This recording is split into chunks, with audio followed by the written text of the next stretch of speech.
65 হে নাবী, তুমি মুমিনদেরকে লড়াইয়ে উৎসাহ দাও। যদি তোমাদের মধ্য থেকে ২০ জন ধৈর্যশীল থাকে, তারা ২০০ জনকে পরাস্ত করবে। আর যদি তোমাদের মধ্যে ১০০ জন থাকে, তারা কাফিরদের ১০০০ জনকে পরাস্ত করবে, কারণ তারা কাফিররা এমন কম যারা বুঝে না। ৬৬ এখন আল্লাহ তোমাদের থেকে দায়িত্বভার হালকা করে দিয়েছেন এবং তিনি জানেন তোমাদের মধ্যে দুর্বলতা রয়েছে। অতএব যদি তোমাদের মধ্যে ১০০ জন ধৈর্যশীল থাকে, তারা ২০০ জনকে পরাস্ত করবে, এবং যদি তোমাদের মধ্যে ১০০০ জন থাকে, তারা আল্লাহর হুকুমে ২০০০ জনকে পরাস্ত করবে, এবং আল্লাহ ধৈর্যশীলদের সাথে আছেন। ৬৭ কোনো নাবীর জন্য সঙ্গত নয় যে তার নিকট যুদ্ধবন্দী থাকবে এবং পণের বিনিময়ে তিনি তাদেরকে মুক্ত করবেন, যতক্ষণ না তিনি জামিনে তাদের রক্ত প্রবাহিত করেন।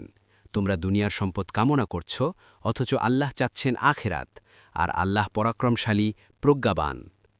৬৮ আল্লাহর লিখন অতিবাহিত না হয়ে থাকলে অবশ্যই তোমরা যা গ্রহণ করেছ সেই বিষয়ে তোমাদেরকে মহা আযাব স্পর্শ করত। ৬৯ অতএব তোমরা যে গানিমত পেয়েছ তা থেকে হালাল পবিত্র হিসাবে খাও, আর তোমরা আল্লাহকে ভয় করো, নিশ্চয় আল্লাহ ক্ষমাশীল, পরম দয়ালু। ৭০ হে নাবী, তোমাদের হাতে যেসব যুদ্ধবন্দী আছে তাদেরকে বলো, যদি আল্লাহ তোমাদের অন্তরসমূহে কোনো কল্যাণ আছে বলে জানেন,